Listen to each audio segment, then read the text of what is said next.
আমাদের রাসূল নবী করিম সাল্লেল্লাহি আলাইহি সাল্লাম তার জীবদ্দশায় জিহাদের ময়দানে যে তরবারি ব্যবহার করেছিলেন এগুলো সেই তরবারি যা সংরক্ষিত আছে তুরস্কর তোপকাপি জাদুঘরে।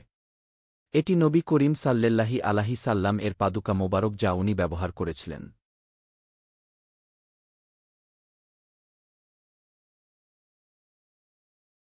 এটি নবী করিম সাল্লেল্লাহি আলাইহি সাল্লাম এর দাড়ি মোবারক।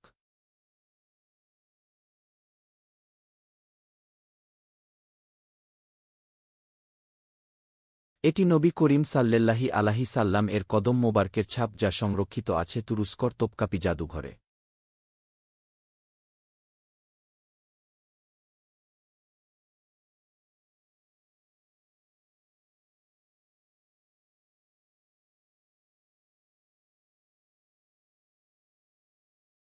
এটি মা ফাতিমা রাজিয়াল্লাহর ব্যবহার করা গায়ের জামা, এটিও সংরক্ষিত আছে তুরস্কর তোপকাপি জাদুঘরে। এটি নবী করিম সাল্লেল্লাহি আলাইহি সাল্লাম এর নাতি হুসাইন রাজি আল্লাহর পোশাক যা পরে উনি যুদ্ধে গিয়েছিলেন। আর এই পোশাকটি মা ফাতিমা রাজিয়াল্লাহর বিয়ের পোশাক।